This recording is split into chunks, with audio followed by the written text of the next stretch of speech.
Veuillez garder votre ceinture de sécurité attachée pendant que le signal "Attachez vos ceintures" est allumé.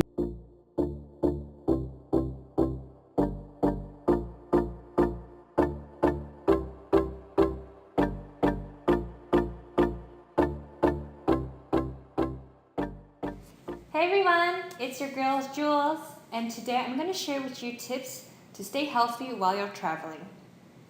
So I'm going to divide this video into three parts. So the first part is what to do before you go on your trip, the second is what to do on the airplane, and the third is what to do once you've landed to your destination.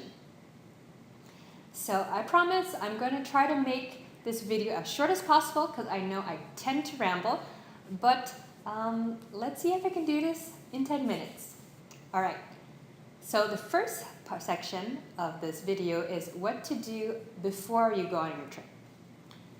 So one of my main tips is to eat extremely healthy 1 to 2 weeks before you leave. So on a day-to-day basis, I usually eat 80% healthy, 20% indulgence, but I know when I'm traveling, it's going to be more of a 50% healthy and 50% indulgence if I have any self-control. So in order to give my body a chance to, deal with these very yummy but maybe not so great for me foods, is that I eat very healthy, maybe 1 or 2 weeks before. So it's really 100% healthy, 0 indulgence. Seems a bit extreme, but honestly, my body thanks me for it each time. My second advice for you is to prepare your own snacks. So I cannot stand airplane food or airport food, really. I mean, I don't know who can, but especially when you're a plant-based eater, airplane food, their vegetarian options are usually full of dairy and cheese. So maybe it's not so ideal for for some people. So before I leave, I always make sure to do my granola, protein-packed granola bars that I'm going to include a link to my recipe below. I make about 16 bars, so that lasts me for a good, 1 to 2 days of my traveling. So even if my options are limited at the airport or in the airplane, I know that at least I have some protein-filled snacks that can keep me going until I reach my destination. My third advice for you is good for before and also during the plane, but one day before you board on the plane, so this is when you do check-in, I try as much as possible to book an aisle seat. So the reason for this is that because I drink a lot of water and I constantly need to pee. So on a day-to-day basis, I maybe drink about 1 cup of water per hour or maybe more, I'm not too sure, I haven't really ever calculated it.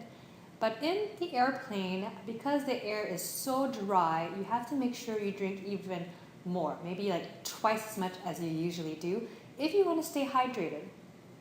So as I mentioned a bit earlier, I drink usually twice as much, maybe 2 cups of water every hour. I know it seems extreme, and I'm always going to the bathroom like every hour, sometimes even more. But honestly, doing this has allowed me to land feeling refreshed, less jet lagged.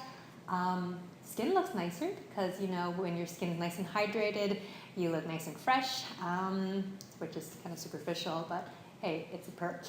And also, I don't land with bad breath because when you're dehydrated, you have bad breath. Again, superficial, but it really helps me. And so moving on to what to do on the plane. So other than drinking a ton of water, I also have these as my secret weapon. Very unsexy. But they are, there you go. They're contention socks. So they help circulation in the legs, and they also prevent my legs from swelling up like a beluga. And it's not only for a superficial reason, as when my legs swell up, they bother me for the next 24 or 48 hours. So having contention socks just really help diminish any swelling in my legs. Sorry, I'm just recovering from a cold that I unfortunately caught on my trip. So yeah, contention socks. Totally unsexy, very granny-like, but hey, they keep the circulations in the legs, and that's always a bonus. So once I land, my first thought is usually, what can I eat? So when I'm at home, I actually eat a more vegan diet. And when I'm traveling, I tend to be a bit more flexible, especially if I don't have my own kitchen. I'll sometimes eat meat or dairy, depending on where I am. However, as much as possible, I do try to stick to a vegan diet. And luckily, we have websites like happycow.net, which I guess it's kind of like a Yelp for all the vegan restaurants around the world. So this allows me to discover new restaurants, but at the same time, respecting a plant-based diet. So it's something you can also do before you go on a trip, and also if you're like me, maybe plan to stay somewhere that's near many vegan restaurants in order to make sure that I stick to my diet. All right, so another tip for all you yoga fans is to bring your own yoga mat while you're traveling. So obviously you don't want to bring the usual ones you probably use at home because it's really not space efficient. However, Loli, I think that's how you pronounce it, makes these great travel mats that you can just fold and put in your luggage. As you can see, it's really thin, so it doesn't offer you any back support. But if you put it on a carpet, it actually is pretty comfortable. It adds some traction, and also it's just much cleaner than plunking yourself on an unknown ground, right? So for all my down doggers, you can get this really convenient yoga mat at Loli.